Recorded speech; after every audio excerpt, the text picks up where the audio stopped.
The moose calf kneels on a dirt patch, legs tucked tight. Gray wolves hold a cautious ring in the grass. None commits to contact, yet every muzzle aims inward. He stops at the rise and keeps his shoulders low. Wind combs the prairie in slow band.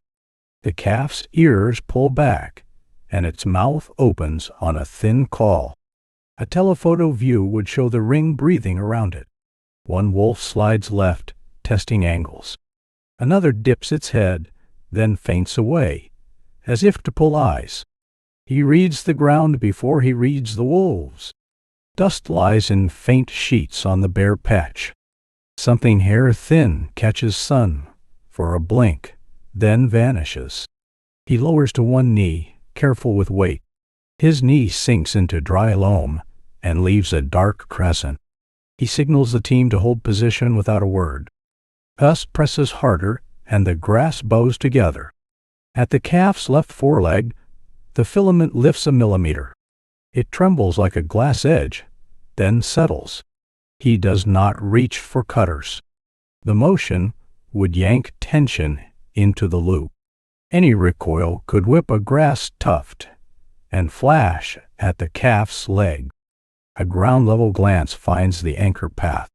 The strand runs low and flat, then disappears into stem. Beyond the calf, a weathered fence peg leans at an angle.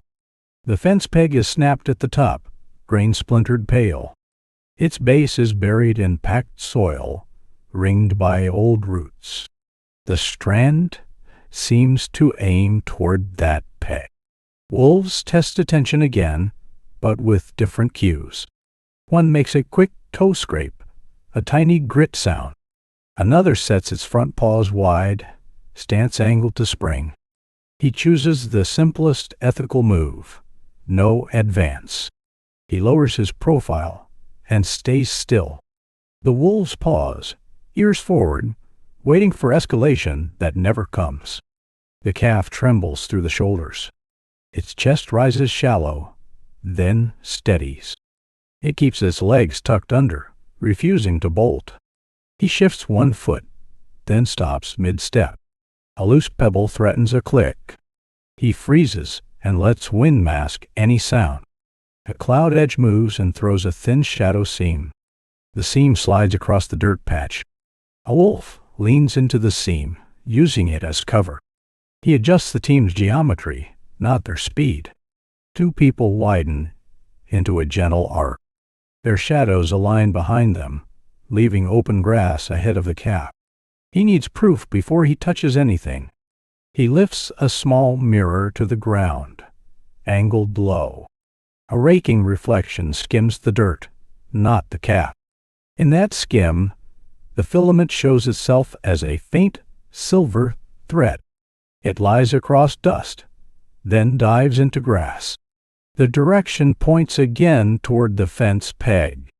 The calf does not flinch at the light test. Its head stays centered, eyes wide but steady. The wolves blink once and hold their ring. The wind falls for a second, then rises again. The filament gives a faint hiss against dry stems. He watches the strand lift and settle near the calf's leg. He makes the first plan from distance alone. The anchor is the fence peg. The risk is recoil and visibility, not force. He backs down the rise in slow increments. His sleeve picks up dust when his forearm drags. He keeps all hands clear of the strand. The wolves keep feinting, but without committing. One steps in, then steps back, tail held stiff. Another turns its head away, then snaps back, testing focus. He stores one reference point in his mind. The fence peg's cracked face points like an arrow. If the strand is cut wrong, it will snap toward that peg. The calf remains centered through controlled light and stillness. No attack lands, yet the ring stays tense. The tolerance proof is clear in frame. He holds the perimeter with two arc sakes. A near arc defines a quiet boundary. A far arc prevents the wolves from closing cleanly. Wind thickens and presses the grass flat in pulses. Dust skitters along the dirt patch in thin line. Each pulse makes the filament quiver, then relax. The wolves shift from feints to coordinated squeeze. The ring tightens by half steps, then loosens again. Their movement looks like breathing, measured and shared. A mid-distance view would show the calf as the fixed point. The calf blinks hard, then keeps its muzzle forward. Its legs remain folded, hooves tucked. He chooses a visible non-action that matters. He lowers his shoulders further and does not fill the space. The wolves hesitate, reading that nothing is chasing. A close-up on the calf's foreleg shows the problem. The filament lies near the fetlock, dust clinging to it. A tiny tremor runs through the calf's hoof when wind peaks. He watches that tremor and revises his approach. Any pull could trigger a reflex bolt. Any bolt could vibrate the strand and tighten it. A wolf adds a new pressure cue. It gives a low, short nasal puff, almost a cough. Another answers with a brief ear flick, then steps in. He sets a corridor using shadow alignment. He rotates his stance, keeping his own shadow behind him. He avoids casting any moving shape across the calf's legs. The sun glare shifts and hides the strand's glint. He needs a better angle, not more light. He slides one boot a few inches, then stops. A second person moves only when wind surges. Dry stems hiss and cover the tiny steps. The wolves track with eyes, not with chart. The fence peg becomes the anchor reference again. From this angle, its base shows a packed ring of soil. A thin groove in the dirt points toward it. He uses raking light as a measuring tool. He angles the mirror low, skimming the ground toward the peg. The filament appears briefly where it crosses dust. The reflection reveals a new fact. The strand is not straight under tension. It has a slight belly where wind lifts it, then it snaps down again. That belly explains the recoil risk. If cut while lifted, it could whip. The whip could flick grass at the calf's foreleg and trigger flight. He signals a planned change with one hand. No cutting, no pulling, no grab. The team will build a readable lane first. The wolves answer the corridor concept with a squeeze. Two step inward together, shoulder to shoulder. Their tails hold level, rigid, never wagging. He chooses backing off rather than contesting the squeeze. He takes one slow step back, then stops. The lane widens as the boundary relaxes. A ground-level view catches his boot print edges. Fine dust collapses into the print, showing wind direction. The print fills faster with each gust. That visible filling forces another adjustment. He keeps movements timed to gusts.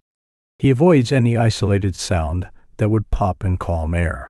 The calf makes a small decision that matters. Its head angles 2 degrees toward open grass. Its eyes stop scanning the ring and hold the corridor line. A wolf tries to steal attention in a new way.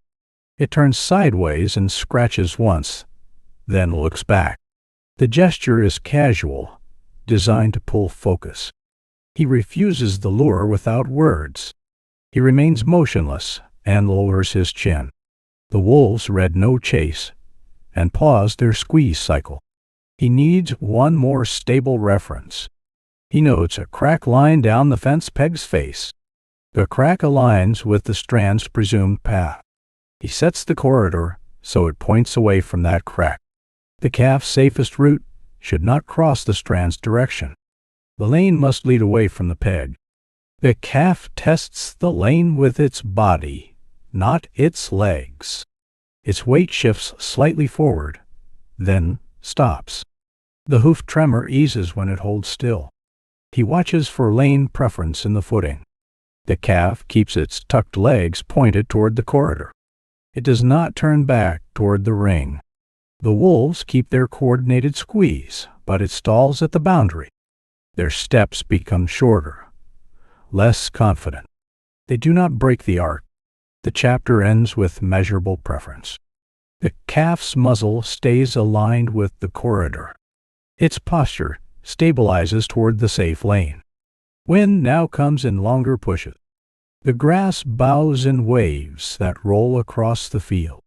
Each wave makes the filament lift and settle like a drawn breath. The wolves change to gap tests at the forming lane.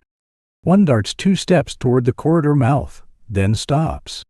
Another follows with a quick sideways hop, probing the edge. Keeps the corridor readable by holding geometry. His arc stays smooth, no sudden angles. He makes the lane feel like open ground, not a trap.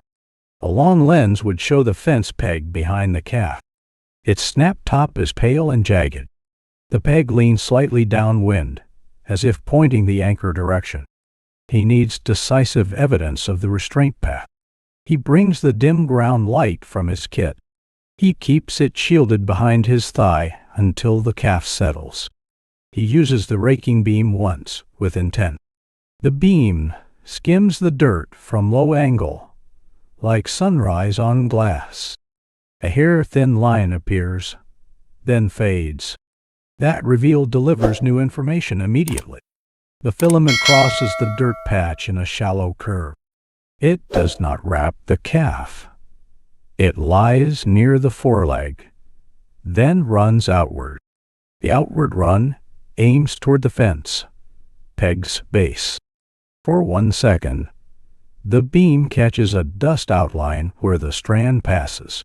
The outline shows the tension direction. A wolf adds a new microbehavior to the gap test. Dight. Paces its front toes delicately, then lifts one paw without stepping. The hover is a probe, not a strike. He revises based on the wind and that probe. He cannot let the calf bolt into the lane yet. A bolt could vibrate the strand and tighten it. He chooses another ethical stillness choice, different in shape. He kneels lower and folds his elbows tight. He becomes a static object, not a moving threat. The calf responds with an observable micro-change. It swallows and closes its mouth. Its breathing remains fast, but it becomes more regular. He needs the anchor connection on camera. He angles the raking light farther out, away from the calf. The beam searches the grass baselines toward the peg. The light reveals a second physical fact. The filament rides over a rubbed notch on a grass node near the peg. The node has a bright scrape, fresh and clean. That notch explains the sing in wind. When gusts rise, the strand vibrates against the node. The vibration is visible as a tiny quiver at the lift point.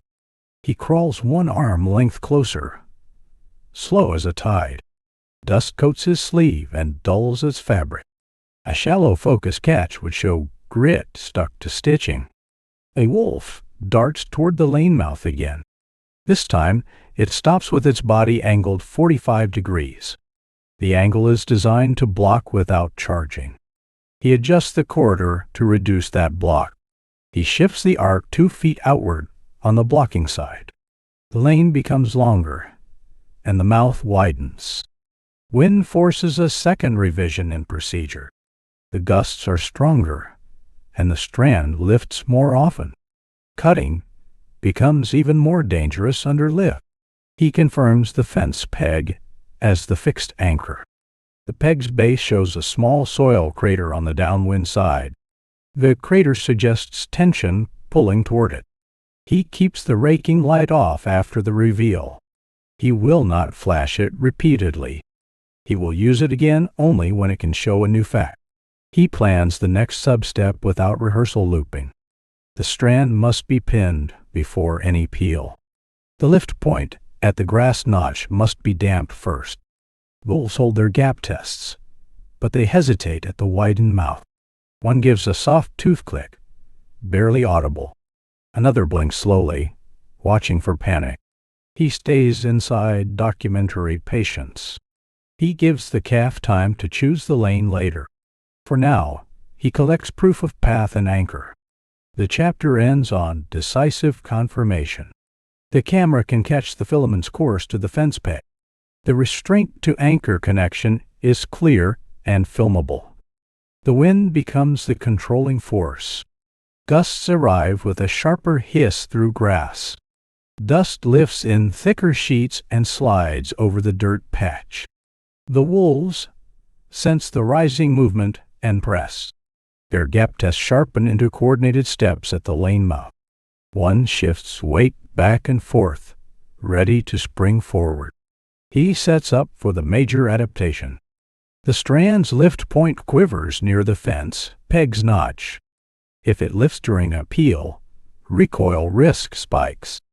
He moves toward the peg, not toward the cap.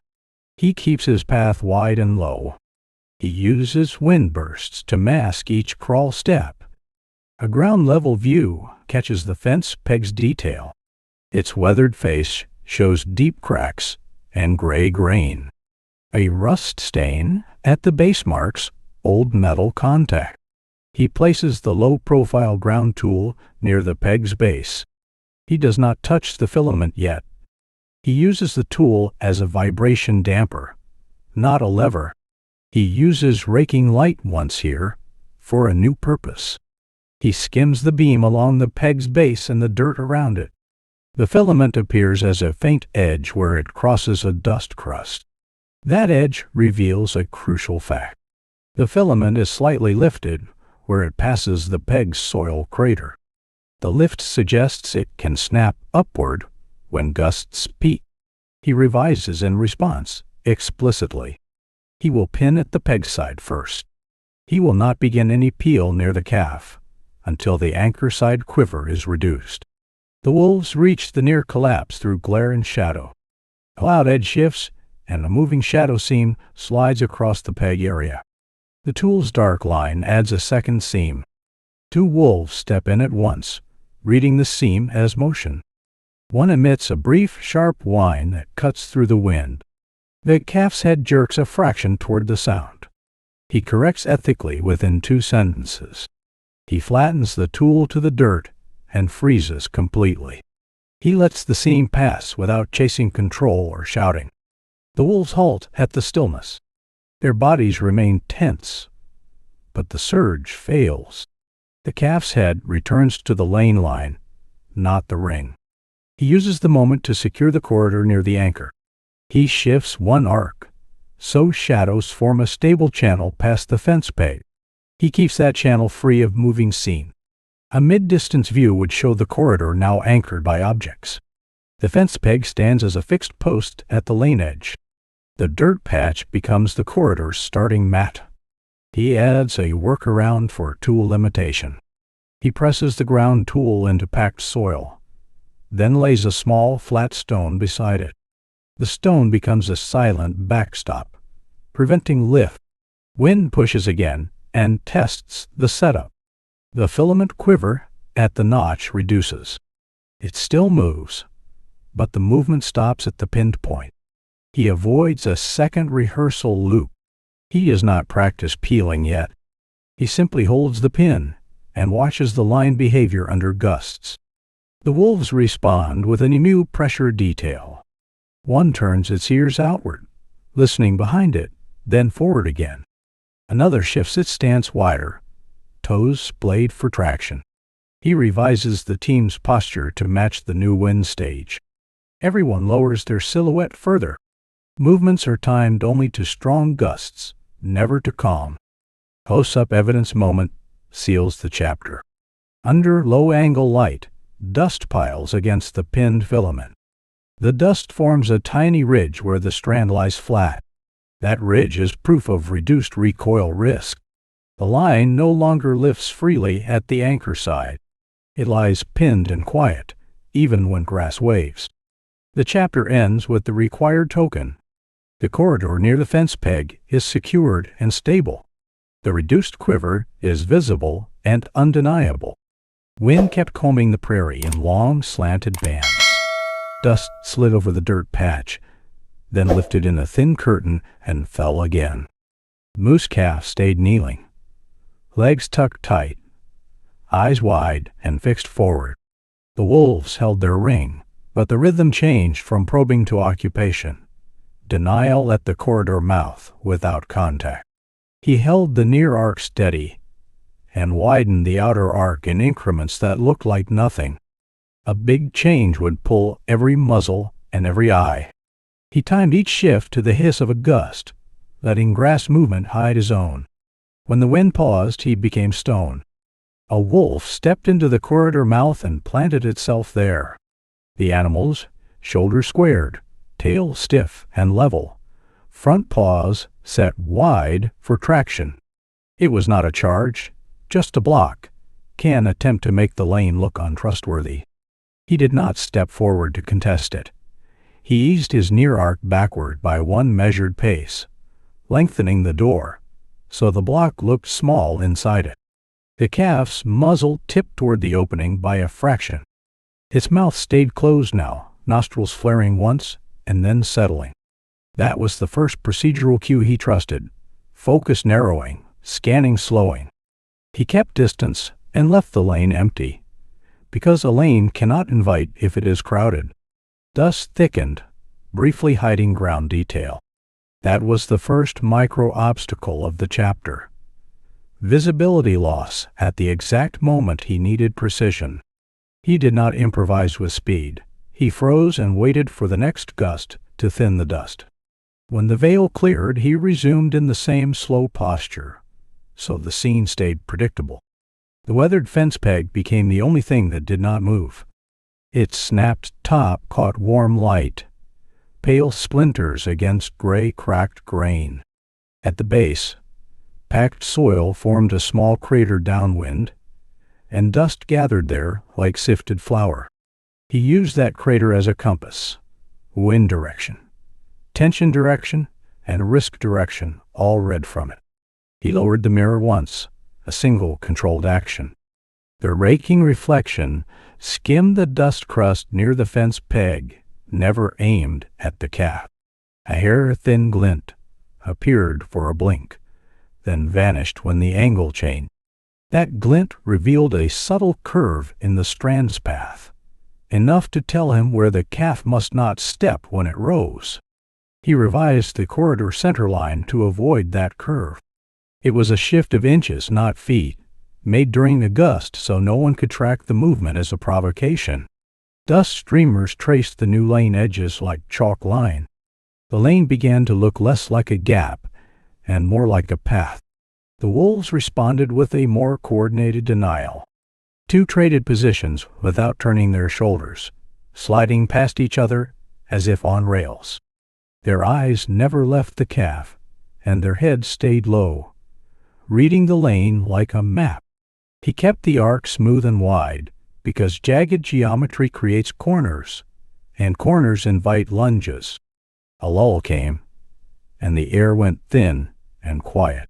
His professional fear tightened in the sole of his boot. Grit underfoot, ready to make a single, sharp scrape. He stopped mid-transfer and held the weight where it was. He waited until wind returned, then settled the foot flat, rolling his weight in silence. The calf trembled through the shoulders, but did not break posture.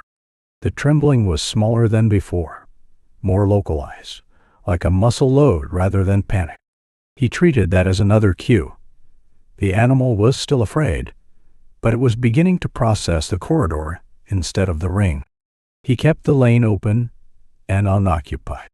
A wolf tried an attention pull without moving closer. It turned its head sideways, then snapped back, as if testing whether the humans would react to a sudden change. No one reacted. The pack held their block posture for a few seconds, then eased it, as if the tactic needed feedback to work. He used the fence peg again as a fixed reference in frame. The cracked face of the wood pointed slightly downwind, and the soil crater at the base deepened by a thin slice as dust built. He could see how the monofilament behaved in the crater. A faint ridge of dust formed along it where it lay flat, then broke at the lift point where it quivered. That was the chapter's evidence token, and he kept it visible for the camera. The ridge showed the strand lying low and inert along most of its length. The lift point showed where wind could turn it into a trigger. The corridor was not ready for movement yet, but it was becoming readable, and the mechanism was becoming legible. The wind grew less playful and more insistent. Grass flattened in broad sheets and sprang back, only to flatten again. Dust drifted in thicker veils that sometimes erased the dirt patch for a heartbeat. The wolves shifted pressure from denial to synchronized squeeze at the corridor door, compressing the opening with paired steps and shared timing. He answered without contesting space. He lowered his profile further and widened the outer arc, turning their squeeze into a longer, less efficient hole. The movement was incremental and timed to gusts, so it looked like nothing but the landscape settling. When the wind paused, he did not move at all. A wolf at the door added a new micro-detail. A low head dip followed by a still pause. Ears rotated forward as if pinning sound. Another widened its stance and flexed toes into the dirt, testing traction, ready to spring if panic erupted. He did not feed that readiness. He eased the near arc backward by a fraction, lengthening the door so the squeeze no longer matched the corridor's shape. Visibility failed again in a heavier dust curtain. This micro-obstacle demanded immediate restraint. The worst time to move was the moment no one could see what he was doing. He froze until the curtain thinned, then resumed with the same low posture, keeping the scene predictable. Wolves hate predictability when it offers no opening. He crawled toward the weathered fence peg because the anchor side control could not wait.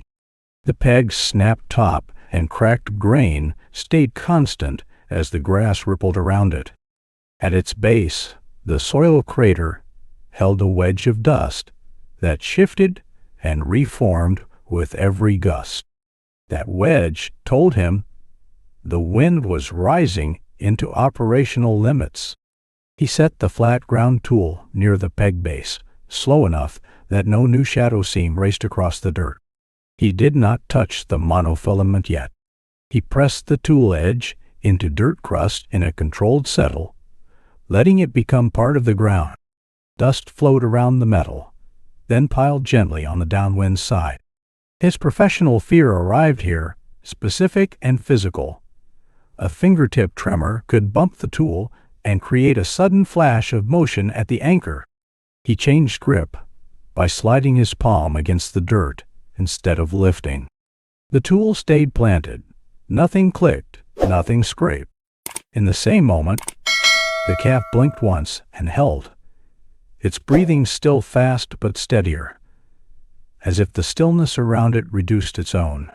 The wolves tightened their squeeze at the door and tried to make it feel inevitable. Their steps were short and synchronized, shoulders low, tails stiff. He did not advance to defend the lane. He widened the corridor again by shifting the outer arc a single pace during a gust, making the opening longer and harder to guard. He needed actionable evidence of the monofilament's behavior at the anchor side, not a guess. He used the low-angle reflection once, raking it along the peg base and soil crater. A thin glint appeared where dust thinned, then vanished, but it revealed a new physical fact. A slightly lifted segment at the crater's edge, ready to snap upward under peak wind. That fact forced a plan change. He could not begin any peel near the calf until the lifted anchor side segment was immobilized. He repositioned the tool by millimeters, not inches, to be closer to that lifted segment. He waited through one gust cycle to confirm the tool did not create a moving shadow seam. A wolf attempted a gap test at the lane mouth. One quick half step forward, then a freeze, body angled like a wedge. It was not a charge, but it was meant to collapse confidence. He responded by lowering the entire arc's posture, making the humans appear smaller and less confrontational. The wolf held, then backed out, as if the lane had become less contestable. He allowed exactly one brief rehearsal, away from the mechanism. A single micro-motion of the hand that would keep any peel flat to dirt. Then he stopped. Repeating would only create noise and habit. He returned to stillness and watched how dust moved along the lane edges. The corridor geometry proof had to be unmistakable. A wolf stepped toward the mouth and stopped, paws planted, as if meeting an invisible boundary, then backed away without a rush. The lane held as a shape, not an argument. He ended the chapter with that token. The door could be denied by distance and geometry, while the anchor side control was now positioned for a real pin. Wind peaked into longer, harder pushes that turned the prairie into moving fabric. Dust sheets raced low across the ground, sometimes so thick they erased the dirt patch for a breath. The wolves held pressure at the corridor door, and one began a patient wide-flank probe, drifting far out with a low, steady gait and a diagonal stance. The corridor could not wobble now, not even by inches. He extended the outer arc rather than tightening it. Distance made the wide probe expensive, and it made the door squeeze less efficient. He kept his shoulders lower than the grass tips, and moved only when the hiss of a gust rose. When the wind fell, he stopped as if nailed to the earth, letting the whole scene feel static. The moose calf stayed kneeling, head aligned down the corridor. Its mouth remained closed, and the nostrils flared once, then steady. He exhaled slowly through his nose, keeping his chest low and even. In the same beat, the calf blinked once and held its gaze forward, as if the stillness around it reduced the need to thrash. He returned to the weathered fence peg as the only fixed point he could trust. The snap top stayed pale in the warm light, splinters catching highlights while the rest of the wood read as cracked gray grain. At the base, the soil crater held a wedge of dust that shifted, collapsed, and rebuilt with each gust. The monofilament showed itself only in brief flashes, thin silver glints that appeared when dust thinned at the right angle, then vanished again. He lowered the flat ground tool close to the peg base without letting it cast a moving seam across the dirt. His professional fear was specific and physical here. A slip on the dirt crust could send the tool skittering and trigger a bolt. He did not place the tool. He settled it, increasing pressure slowly until the crust accepted the edge. Dust flowed around the metal like water around a stone, and the wind's hiss masked the last millimeter. He watched the strand's behavior at the anchor side without chasing it with his eye. During gust peaks, a faint quiver traveled along the monofilament, then appeared to jump at the soil crater's rim. In lulls, the strand lay flatter and lost its glint, as if it wanted to disappear into the ground. That behavior forced the timing. Action during loud gusts, holds during lulls, and no upward motion at any moment. At the corridor door, two wolves stepped closer together, shoulder to shoulder, compressing the opening with synchronized posture. Their heads stayed low, tails stiff and level, paws planted with deliberate traction. He did not counterstep forward to protect the door. He shifted one teammate outward a single pace during a gust, lengthening the door so the squeeze no longer matched the corridor's shape. The wide-flank wolf tried to make the outer arc twitch. It angled inward at a diagonal, testing whether a human would correct quickly and create motion the calf would read as chase. He answered with reduction, not reaction, lowering the entire outer arc's posture and freezing. The wolf paused in a moving dust sheet, silhouette softened and held instead of committing, as if the dust stole confidence. Now he executed the pin step for real, not as a test. He pressed the monofilament flat at the anchor side, keeping the tool edge low and steady. The proof arrived immediately. A far segment still quivered faintly in the wind, but the quiver died at the pinned edge like a wave hitting a breakwater. The dangerous vibration no longer traveled past the pinpoint. He held the pressure constant and waited through one full gust cycle. Dust skated across the pinned area and began to pile into a thin ridge along the strand's edge. The ridge stayed intact even when the wind surged, indicating the monofilament was no longer lifting. He kept his hand stable and did not chase speed, because speed would create tension changes. The first peel substep began at ground level, flat to the dirt. He did not pull upward, and he did not drag with force. He used millimeter increments, moving only when the gust was loudest, then stopping before the gust dropped. Each micro-motion left a faint, clean track in the dust crust, like a hairline combed through powder. A dust curtain rolled in right, as he needed to see the strand's edge. He did not continue blind, because blind movement invites sudden correction. He froze with the pin held firm, letting the dust pass while pressure remained unchanged. When the curtain thinned, the ridgeline was still intact, and the strand still lay flat. He advanced the peel a second substep, slightly longer than the first, but still flat to the dirt.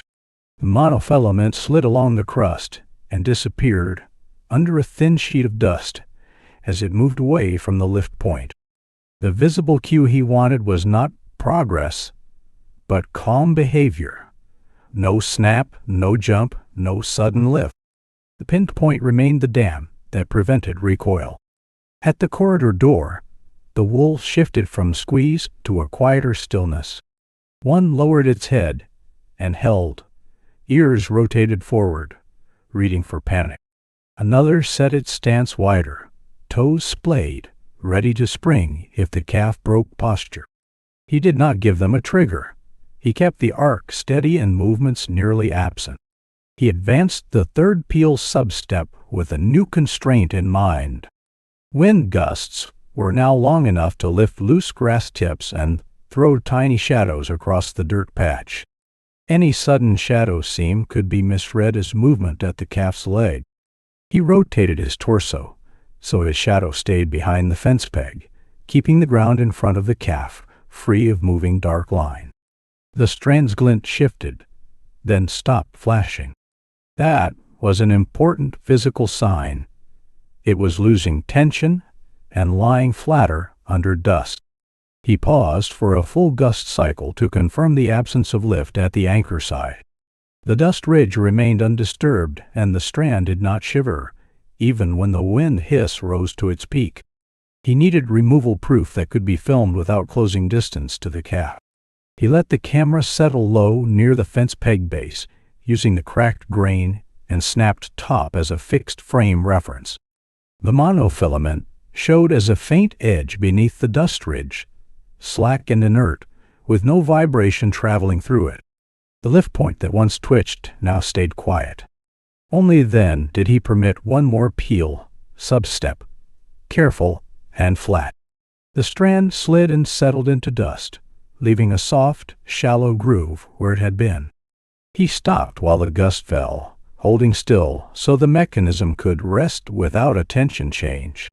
The corridor remained readable, as dust streamers traced its edges. The wolves did not surge. Their stepping became shorter and less synchronized, as if the scene no longer contained a simple trigger. The wide flank probe remained wide, stalled by distance and the lack of reactive movement. He ended the chapter with decisive filmable proof. The anchor side quiver was dead. The dust ridge held, and the monofilament's dangerous lift behavior had been neutralized without pulling or loud cutting. Wind still ran strong across the prairie, but the critical behavior at the anchor had changed. Near the weathered fence peg, the monofilament lay slack and flat under a thin dust ridge. Dust flowed over it without lifting it, and the faint silver glint no longer flashed unpredictably. The wolves held their ring at a greater distance, tense but stalled, watching for a mistake that did not come. He treated withdrawal as procedure, not relief. The corridor had to remain readable while human stimulus reduced. He eased the near arc back one pace during a gust, then stopped completely, letting the hiss hide the motion. The lane stayed open, empty and consistent, like a band of safe ground. His professional fear in this final stage was new and concrete. A stray glare flashed from gear could pull the calf's attention back into the ring and collapse the lane. He kept hands low and turned his body so the sun stayed off reflective surfaces. He controlled shadow placement, so no moving seam crossed the corridor floor. The scene stayed visually quiet, even as the grass moved. The calf remained kneeling for a moment longer, as if measuring the lane.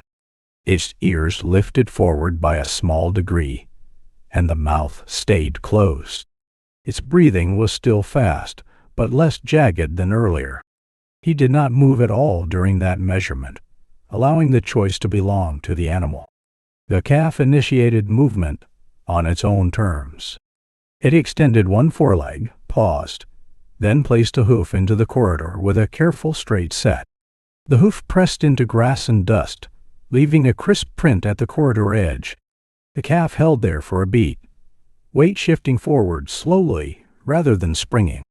Wolves tensed at the door, heads low, eyes narrowed, tails stiff.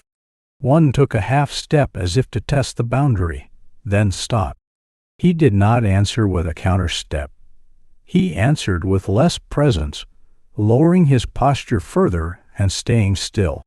The boundary remained an invisible line the wolves did not cross. The calf rose in a sequence of controlled movements, not a scramble. Shoulders lifted, then settled as the rear legs unfolded. A small tremor ran once through the shoulder, then diminished as the stance stabilized. He kept the corridor empty and unchanged, so the calf had one consistent direction to follow. The second step landed straighter than the first, aligned with the corridor centerline. There was no snag-check behavior, no quick leg flick, no backward hop, no sudden twist. The calf's head stayed aligned forward, ears oriented toward open grass rather than toward the ring.